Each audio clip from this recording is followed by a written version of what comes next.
Curse of School Bus 13, the terror that haunts Pine Valley. Everyone, come closer to the fire. The night is cold, and the story I'm about to tell you will make your blood freeze in your veins. Do you believe there are cursed places? Places where time seems to have stopped, where the past refuses to stay buried? Well, there's a school bus that should have stopped running over 20 years ago. But no one can explain why it still appears on the foggy roads of Pine Valley every Thursday at exactly 3:17 p.m. And the children who get on it, well, they never come home the same way again. Some come back changed forever. Others simply stop talking about what they saw. But all of them carry the same empty look in their eyes, as if they had seen something they shouldn't have seen. This is the story of the Curse of School Bus 13, a real story, documented, investigated, and one that will make you question everything you believe about the thin line between the living and the dead. Pine Valley is one of those towns that seems to have come out of an American postcard. Located in rural Oregon, between mountains covered with pine trees and green valleys that stretch as far as the eye can see. It's the kind of place where everyone knows each other by name, where house doors stay open during the day, and where children play in the streets until sunset. At least it was like that. Until Thursday, October 15th, 1998. Pine Valley had a population of only 3,247 inhabitants. Pine Valley Elementary School served all the children in the rural region, and many of them depended on school transportation to get there. There were 5 buses that made daily routes, but only one of them would become the center of a legend that would haunt the town for years. School Bus Number 13. It was a 1987 International Harvester, painted in traditional school yellow, but which over time had acquired a more grayish, almost ghostly tone. The letters Pine Valley School District were faded on the sides, and the number 13 on the back seemed to have been painted with ink that never completely dried. The driver was James Collins, a 42-year-old man who had taken over the route 2 years earlier. James was known for his religious punctuality and his extreme care with the children. He knew each of his little passengers by name, knew which ones fought among themselves and which ones were best friends. For many children, Mr. Collins was almost like a grandfather. But there was something about James that not even the oldest residents of Pine Valley knew, something that would explain much of what was to come. James Collins was the son of Robert Collins, the driver who had driven school bus number 13 22 years earlier, on the Thursday that changed Pine Valley forever. It all started seemingly innocently. It was a typical October Thursday, one of those mornings where fog still covered the valleys and the air had that characteristic smell of dry leaves and moist earth. The children got on the bus as they always did, talking about homework, planning playground games, complaining about school lunch.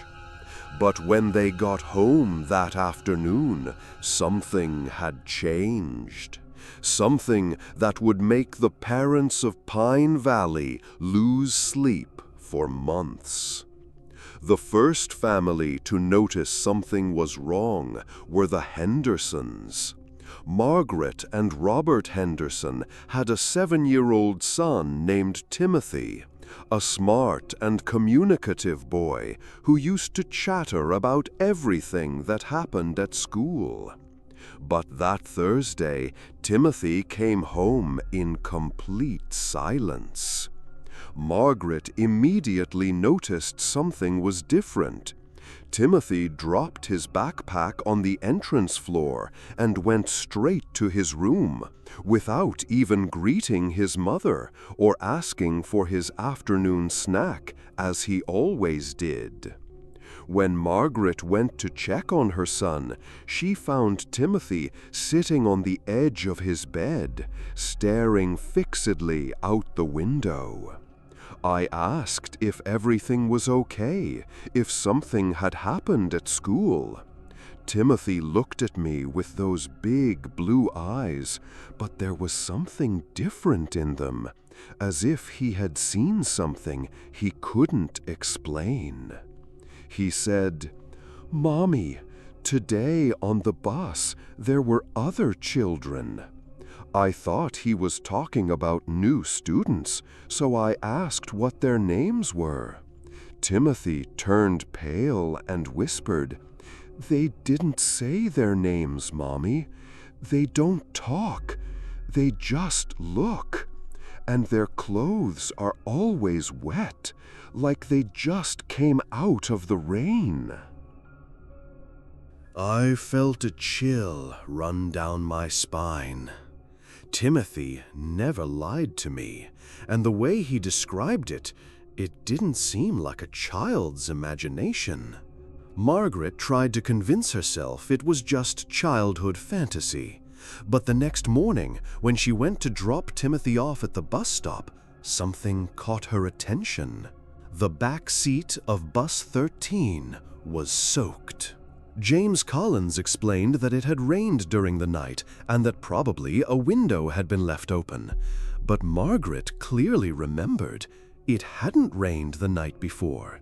The sky was clear and starry.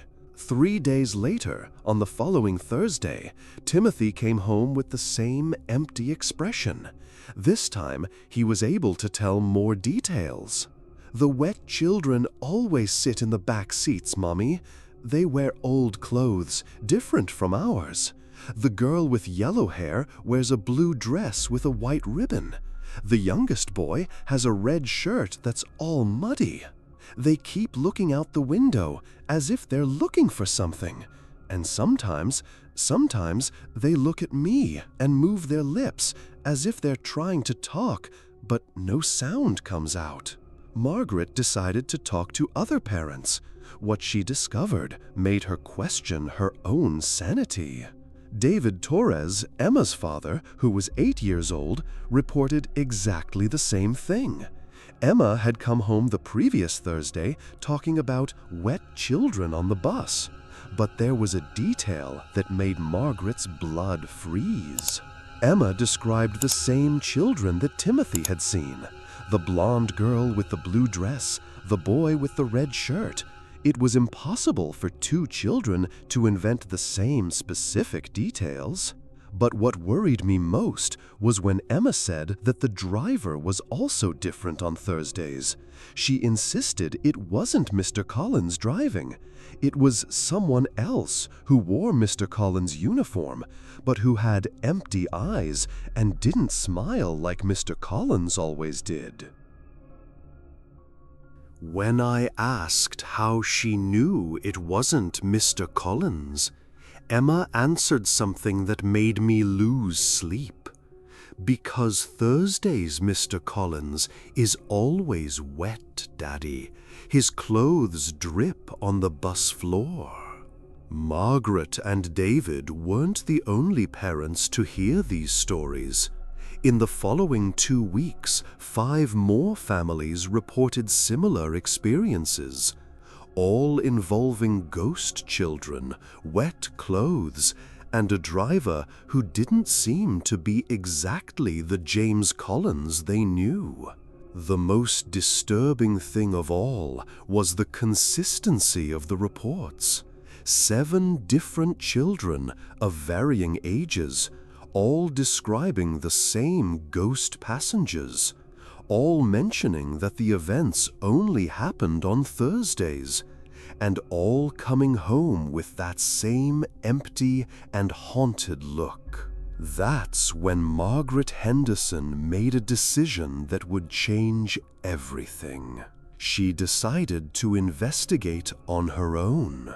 Margaret Henderson wasn't an easily impressionable person. With a journalism degree from the University of Oregon, she had worked as a reporter for 10 years before moving to Pine Valley. Her investigative instinct hadn't disappeared with motherhood. The following Thursday, Margaret decided to discreetly follow Bus 13. At 2:45 p.m., she positioned her car at a safe distance from the point where the bus made its last stop before returning to school. Her plan was simple: observe if there really was something strange happening. What she saw that afternoon made her question everything she believed about reality. The bus arrived exactly at 3:17, as always. But there was something different in the air, a feeling of weight, as if the atmosphere had become denser. I grabbed my binoculars and could see through the rear windows of the bus. At first, I saw only the normal children sitting in the front and middle seats. Timothy was in the 3rd seat on the left, as always. But when I looked at the back seats, there were 7 children sitting there. 7 children I had never seen before in Pine Valley. And Margaret, all of them were completely soaked. Their clothes were constantly dripping, forming small puddles on the bus floor. But the scariest thing wasn't the wet children, it was the driver. Through the bus's rear-view mirror, I could see the driver's face. It was James Collins, but it wasn't James Collins. The facial structure was the same, the hair was the same, even the uniform was identical. But the eyes, my God, the eyes were completely empty. There was no life in them, just a black void that seemed to suck the light around it. Margaret grabbed her digital camera and tried to photograph what she was seeing. But when she developed the photos later, she discovered something impossible. The images showed only the empty interior of the bus. Not even the normal children appeared in the photos. It was as if the camera had captured only the empty seats of an abandoned bus. Determined to understand what was happening, Margaret decided to do something that would change her life forever. She went to the Pine Valley Library to talk to Eleanor Mackenzie. Eleanor Mackenzie was an institution in Pine Valley. At 67 years old, she had been the town's librarian for over 40 years. Eleanor was known for her prodigious memory and for keeping meticulous records of everything that happened in the community.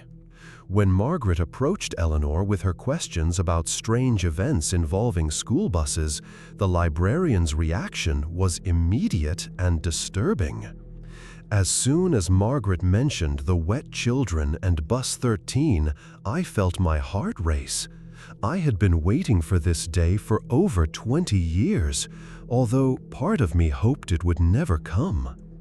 I took Margaret to the special archives, those that are locked in a room at the back of the library.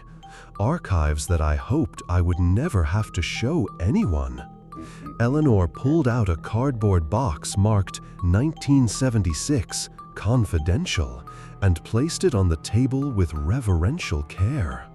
Margaret, what I'm going to show you will change your understanding of Pine Valley forever. But you need to promise one thing.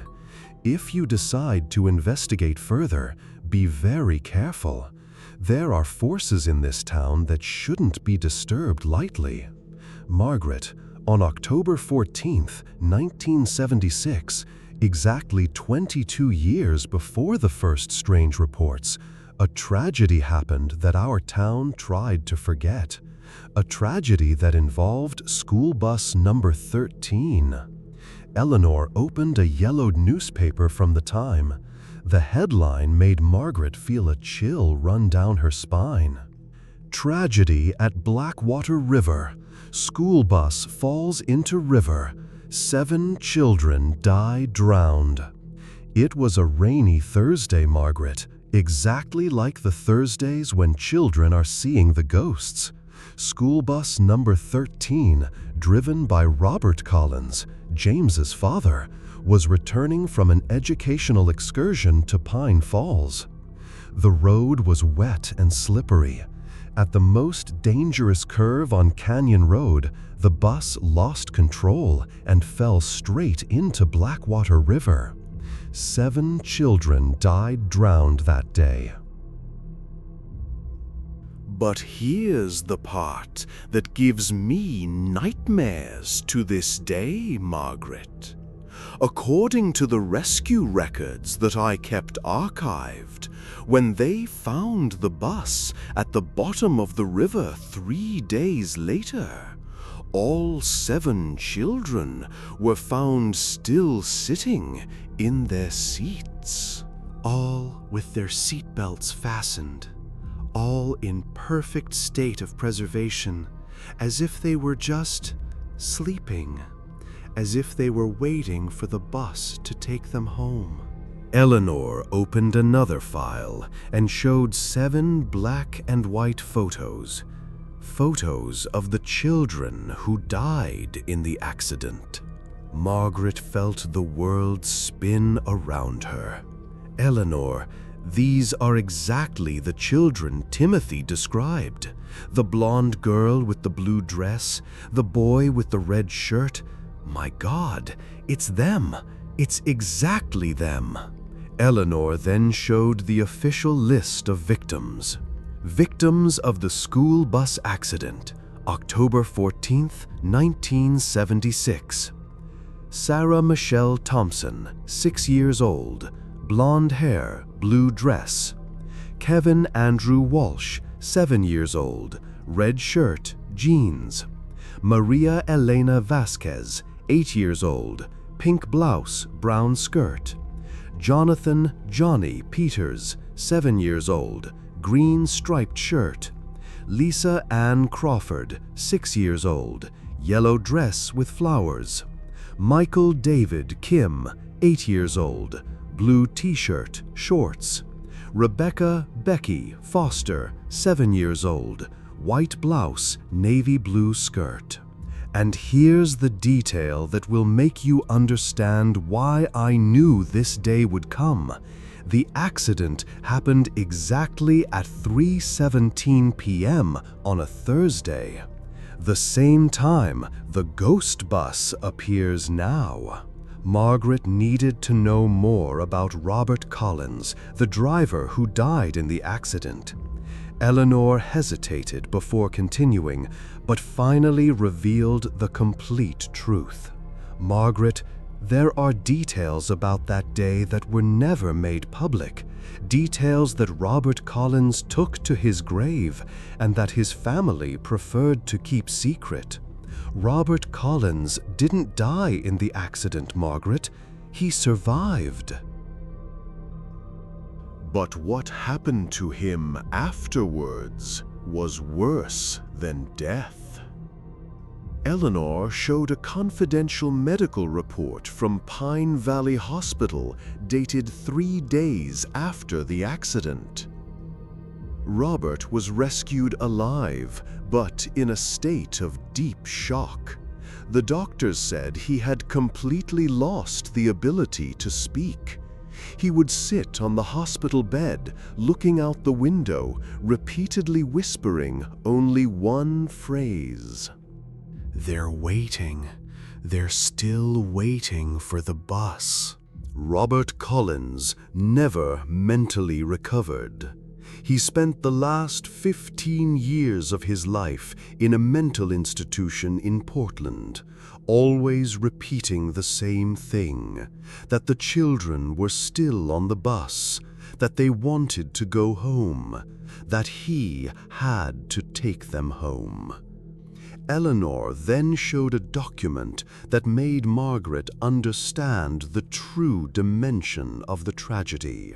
Robert died in 1991, 5 years before James took over the Bus 13 route. But here's what not even James knows. In his last days of life, Robert began to have visions.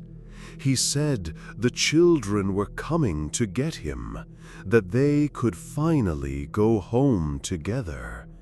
And on the night he died, on the night Robert Collins died, it was a Thursday, and the clock in his room stopped exactly at 3:17 p.m. Eleanor, are you suggesting that Robert Collins is driving the ghost bus? Margaret, I think Robert was never able to leave those children behind. And now that James is driving the same route, using the same bus, I think the boundaries between worlds are getting confused. James Collins doesn't know it, but he's sharing the bus with his own father's ghost. 2 weeks after the conversation in the library, Pine Valley was hit by a phenomenon that would leave the entire town in a state of panic. On the morning of March 5, 1999, a Thursday, residents woke up to a sight they would never forget. Along the entire route of Bus 13, from the first bus stop to the school, banners had appeared hanging in the trees. Banners made of white fabric that seemed to always be wet, even in dry weather. And on these banners, written with a dark ink that never dried, were messages that cut the heart of anyone who read them.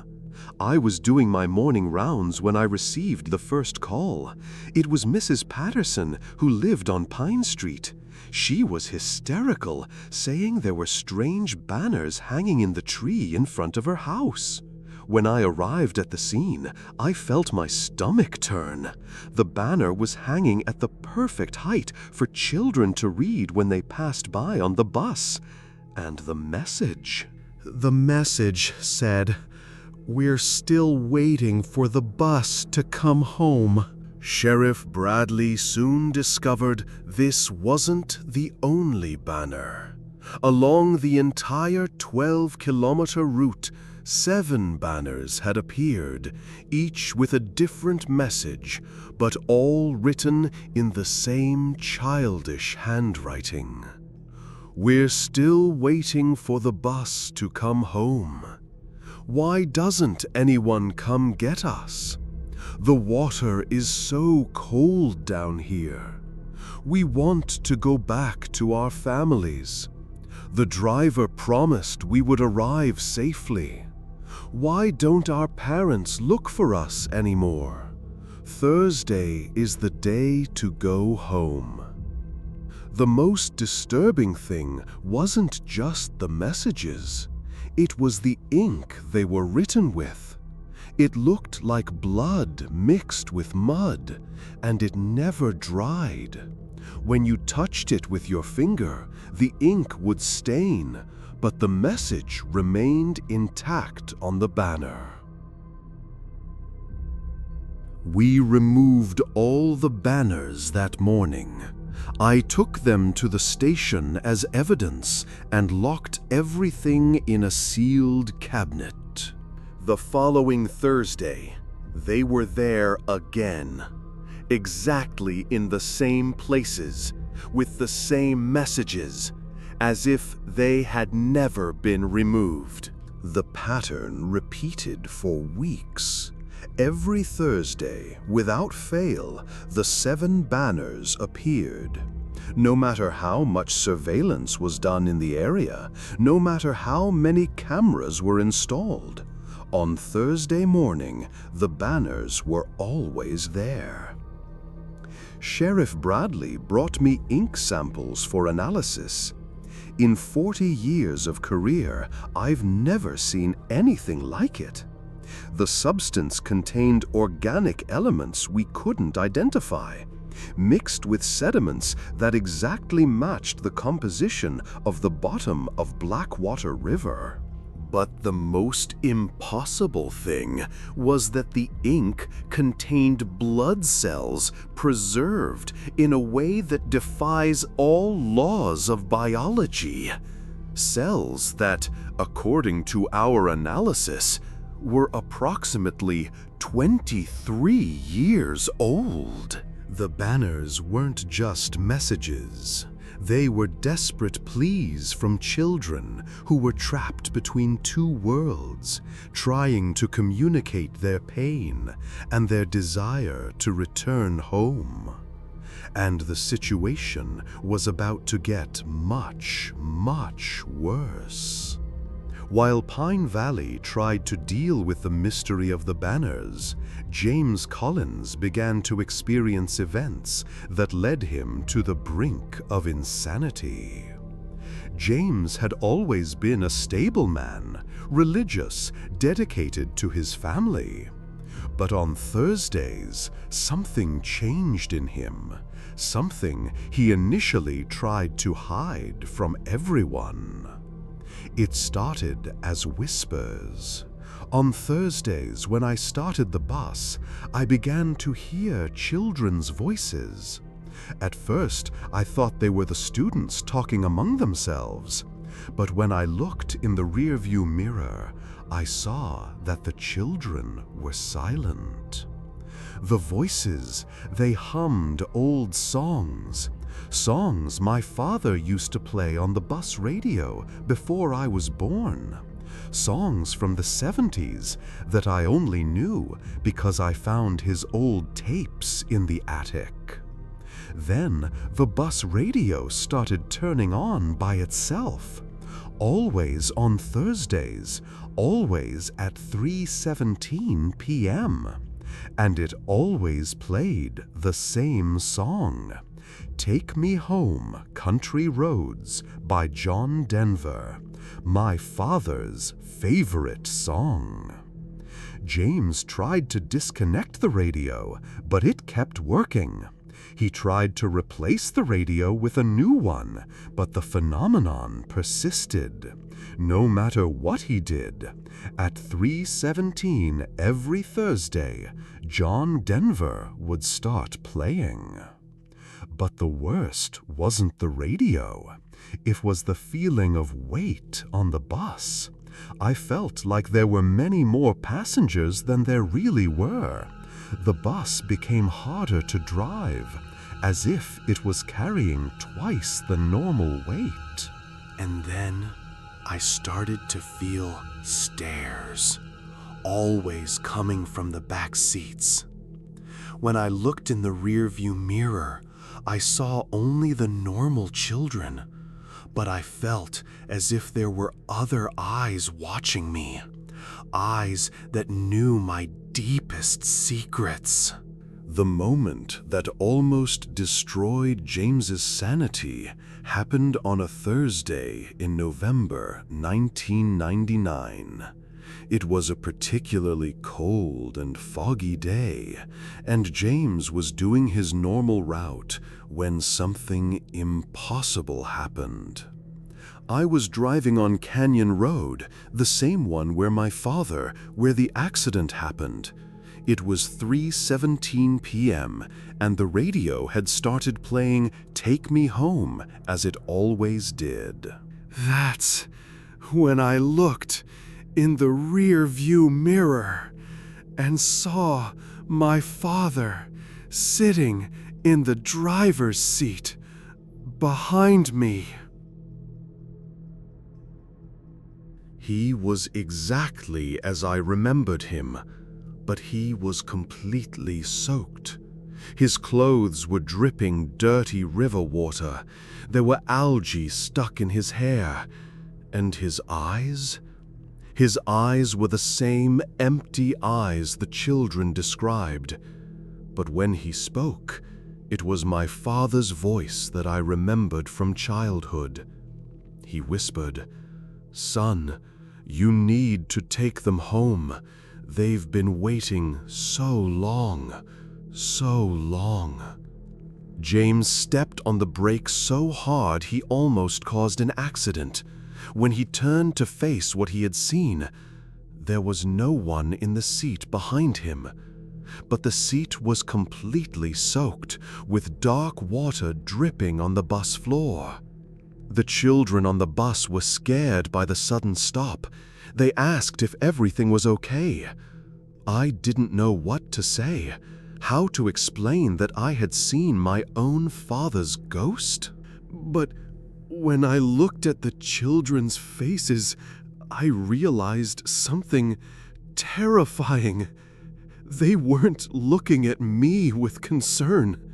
They were looking at the wet seat behind me with an expression of recognition. Little Emma Torres whispered, "The wet Mr. Collins is sad today." And Timothy Henderson completed, "He really wants to go home." At that moment, James understood that the children could see his father. They knew that Robert Collins was on the bus every Thursday, trying to complete the journey that never ended. In March 2000, after reports about Bus 13 began to leak to the regional press, Pine Valley received a visit that would change everything.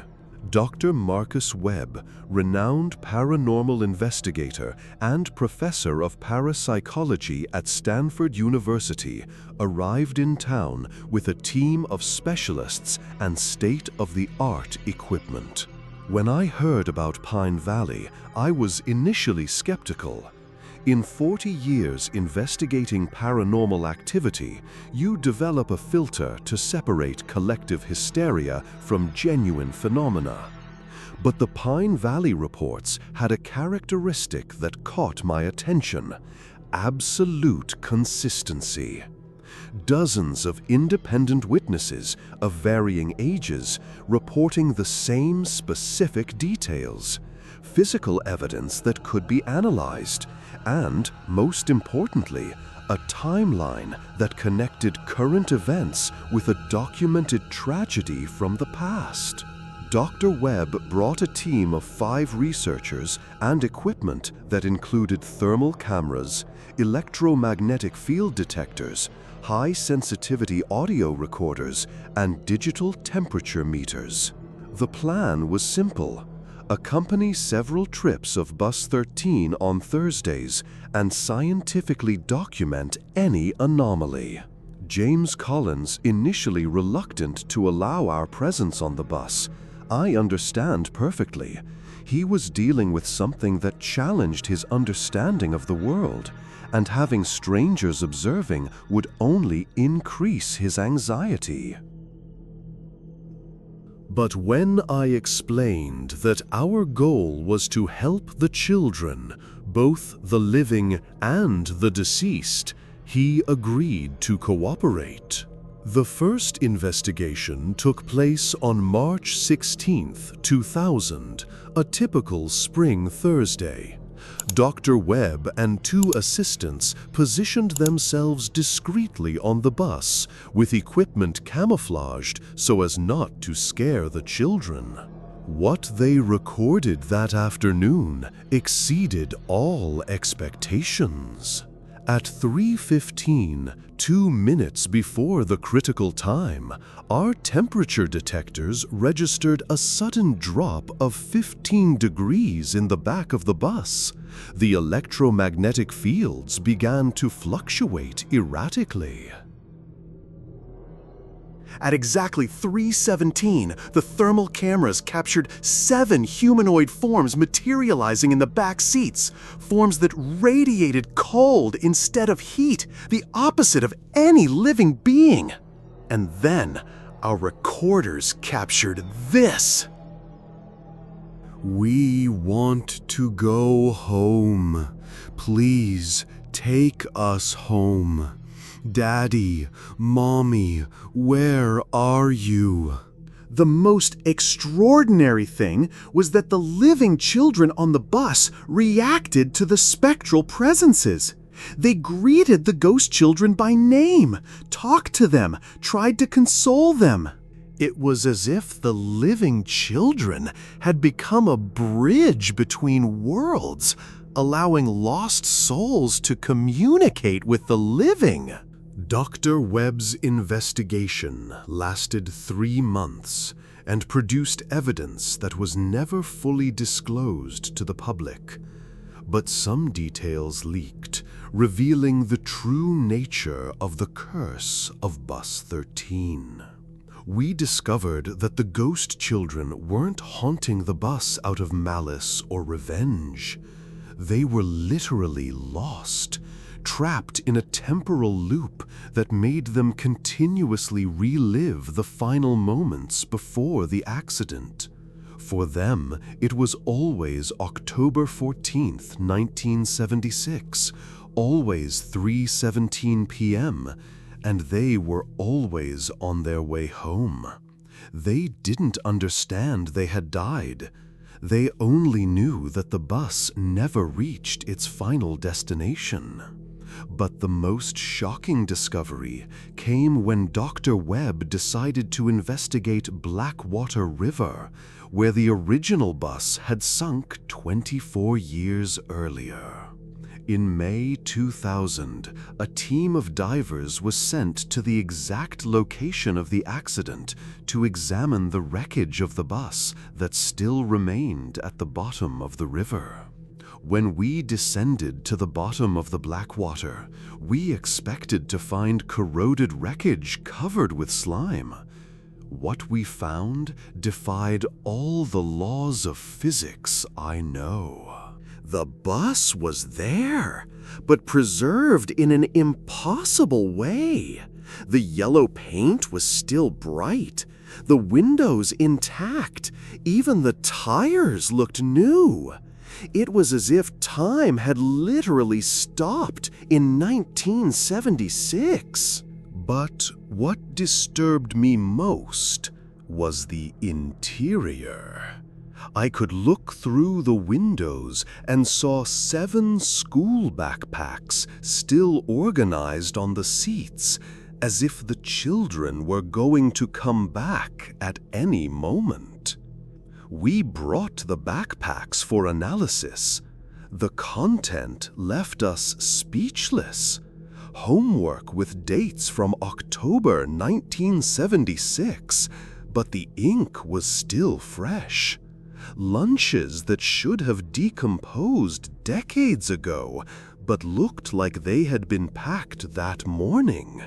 And all the clocks inside the backpacks marked exactly 3:17. Dr. Webb then understood that the bus at the bottom of the river was a kind of temporal anchor. The children's souls were literally trapped at that moment, at that place, eternally reliving the journey that never ended. But there was a final piece of the puzzle that would only be revealed when Dr. Webb interviewed a person who had remained silent for 24 years. Helen Morrison was 78 years old and lived alone in a small house on the outskirts of Pine Valley. For decades, she had kept a secret that consumed her from within. A secret about the day of the accident that would change everything. I was working in my garden that Thursday in October 1976.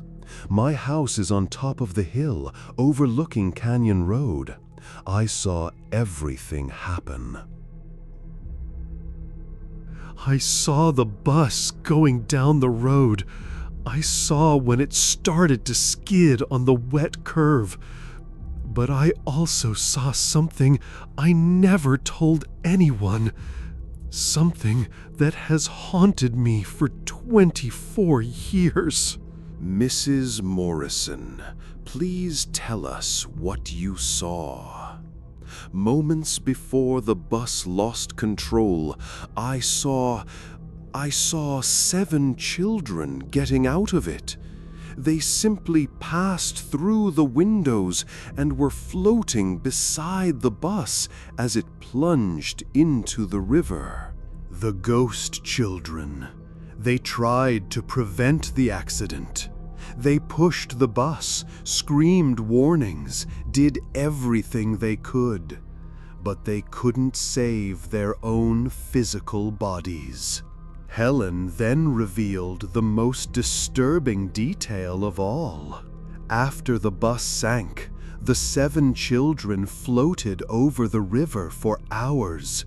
They screamed for their parents, cried, tried to dive to reach their bodies, but they couldn't. They stayed there until nightfall, when they simply disappeared.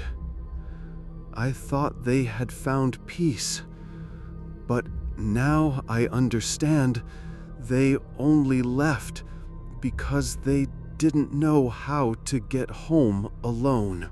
Mrs. Morrison, why did you never tell this to anyone? Who would believe me? An old lady talking about children's ghosts?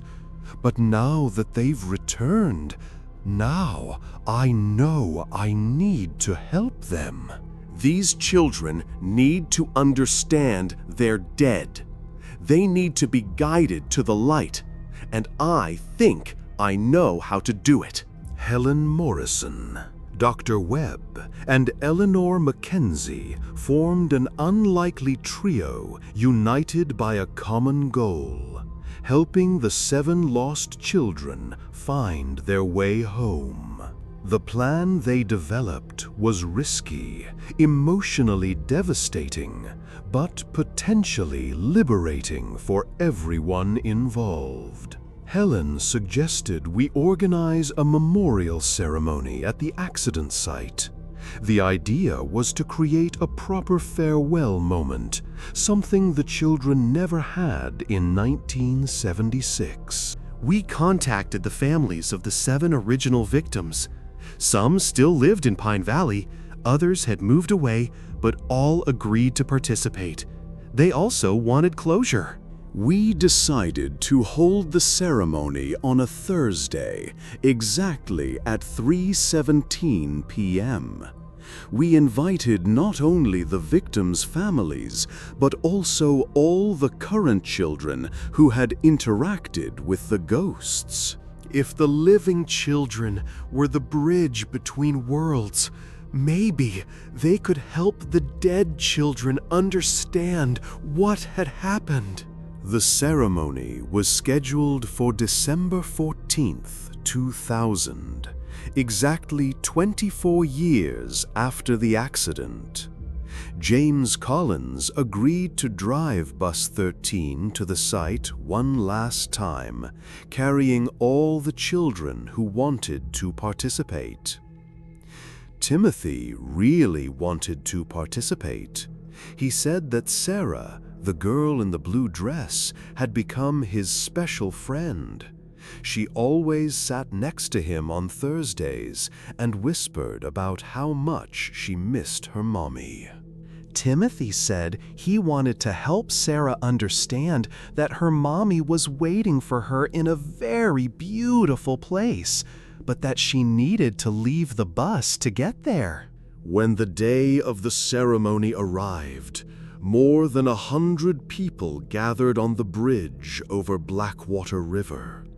Parents, children, tragedy survivors, and victims' family members united for a moment that no one would ever forget. December 14th, 2000, dawned cold and cloudy, but without rain. It was as if even the weather was cooperating for the ceremony to happen in peace. At 3 p.m., Bus 13 arrived at the bridge over Blackwater River. James Collins drove slowly, with reverence, carrying 23 living children and, everyone suspected, 7 ghost children. Throughout the entire trip to the bridge, I felt my father beside me. But this time, his presence wasn't haunted or desperate. It was peaceful, as if he knew he could finally fulfill his promise to take the children home. When I parked the bus on the bridge, I heard my father whisper for the last time, "Thank you, son. Now they can go home." The children got off the bus and joined their families. But something extraordinary happened. They left the back seats empty, as if they were reserving space for special visitors. Sarah was sitting next to me during the whole trip. She was different, brighter, as if a light was turning on inside her. When we got off the bus, she whispered, "Timothy, thank you for being my friend. Now I can see my mommy waiting for me." Dr. Webb had positioned thermal cameras around the ceremony. What they recorded was the clearest scientific documentation of paranormal activity ever captured. At exactly 3:17, the thermal cameras showed 7 luminous figures emerging from the bus. They weren't cold like before. Now they radiated a warm golden light, like little suns walking among us. The figures moved through the crowd, touching their relatives, hugging the children who had been their friends. For a few blessed minutes, the living and the dead shared the same space. I felt my daughter hug me. After 24 years, I finally felt my baby in my arms again. She whispered, "Mommy, can I go home now? The little friends helped me understand that you're waiting for me in heaven." I said, "Yes, my love. Mommy has been waiting for you for so long. Now you can come home." One by one, the families of the 7 victims had their farewell moments. Words of love that could never be said, hugs that were interrupted by tragedy, could finally happen. And then, at 3:30 p.m., something magical happened. Dr. Webb described what happened next as the most beautiful and transcendent moment he had ever witnessed in his entire career. The 7 children gathered in the center of the bridge, holding hands, forming a perfect circle.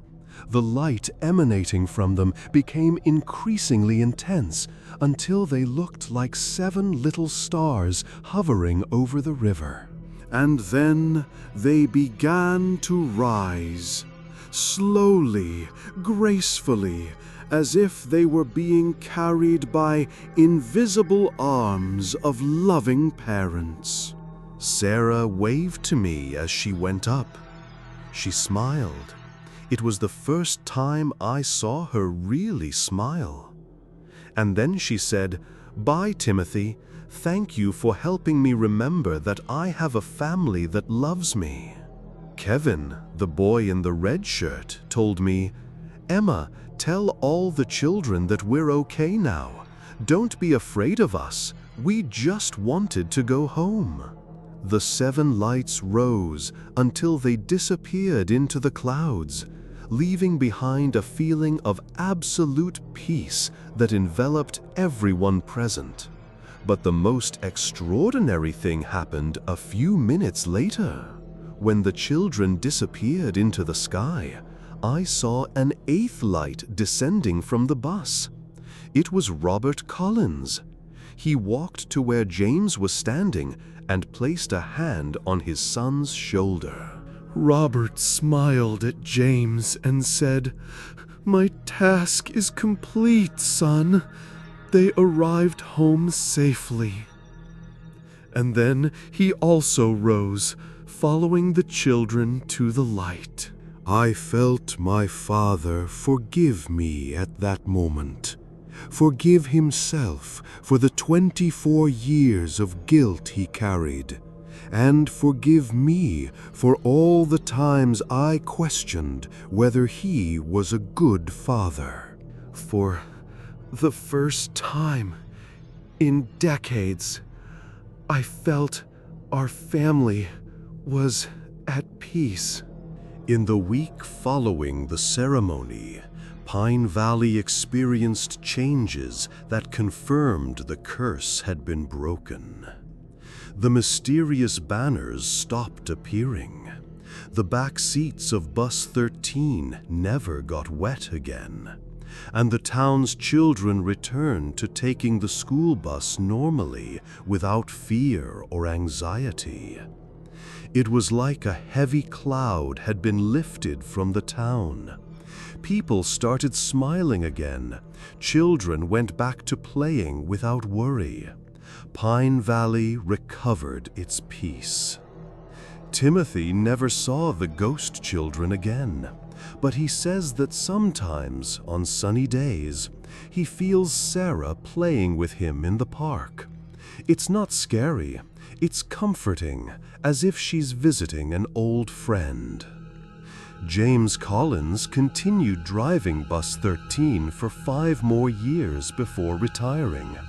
He reported never experiencing paranormal phenomena again, but always felt a protective presence during his trips. I think Dad and the children still take care of us, but now from a place of peace. The bus became a sacred place for me, a place where family was reunited one last time. The Pine Valley case changed my understanding of paranormal activity. Not all ghosts are malevolent hauntings. Sometimes they're just lost souls looking for the way home. And sometimes all they need is someone alive who cares enough to help them move on. Today, 25 years after the first sightings, and 5 years after the liberation ceremony, Pine Valley keeps the memory of the 7 children alive in a special way. At the town entrance, there's a black granite memorial engraved with the names of Sarah Michelle Thompson, Kevin Andrew Walsh, Maria Elena Vasquez, Jonathan Peters, Lisa Ann Crawford, Michael David Kim, and Rebecca Foster. And below the names, a simple but powerful inscription: "In memory of the 7 children who found their way home with the help of the friends they left behind. May their journey teach us that love transcends death and that we are never truly alone." I keep all the Pine Valley case records in a special file at the library, not as evidence of something haunted, but as testimony to something beautiful: children's ability to love unconditionally, even beyond death. Sometimes, on rainy Thursday afternoons, I still hear the distant sound of children laughing. But now it's a joyful sound, not scary. It's the sound of children who finally made it home. School bus number 13 was retired in 2005 and is now on display at the Pine Valley History Museum. Visitors report a feeling of peace and protection when entering the vehicle. James Collins donated the bus with one condition: that a plaque be installed honoring his father and the 7 children. The plaque reads, "This bus faithfully served the children of Pine Valley for 28 years. May it remain as a symbol that every journey, no matter how difficult, can have a happy ending when faced with courage and love." Dr. Webb published his findings in a book titled "When the Dead Need Help: Real Cases of Spiritual Liberation." The chapter on Pine Valley became the most read and moving in the book. Margaret Henderson became a freelance journalist specializing in paranormal phenomena, always approaching cases with the same compassion she demonstrated in Pine Valley. And Timothy Henderson? He grew up and became a child counselor, specializing in helping children who report supernatural experiences. He says Sarah Thompson was his first client, and that she taught him that sometimes listening is the most powerful way to help. And so ends the story of the curse of School Bus 13, a story that began with terror and ended with redemption. A story that teaches us that not every mystery is malevolent, not every haunting is vengeful. Sometimes the dead return not to scare us, but to teach us. They show us that love is stronger than death, that compassion can break any curse, and that children, in their purity and innocence, can be the most powerful guides between worlds. Pine Valley teaches us that when we encounter something inexplicable, our first reaction shouldn't be fear, but the question, how can I help? Because sometimes the only thing a lost soul needs is someone who cares enough to show the way home. The next time you're traveling on a rural road on a Thursday afternoon and you happen to see a yellow school bus reflected in your rearview mirror, don't be afraid. It might just be Robert Collins still taking care of the roads, making sure all children get home safely. Because some ghost stories aren't about hauntings, they're about love that never ends. If this story touched you the same way it touched me, subscribe to the channel for more real accounts of the impossible. And tell me here in the comments, do you believe that the children of Pine Valley really helped these lost souls find peace? Share this story with someone who needs to be reminded that love is stronger than any darkness. And remember, the next time a child tells you a story that seems impossible, maybe it's worth listening. Sometimes children can see things that we adults have forgotten how to see. Until next Thursday, everyone, and may all your journeys have happy endings.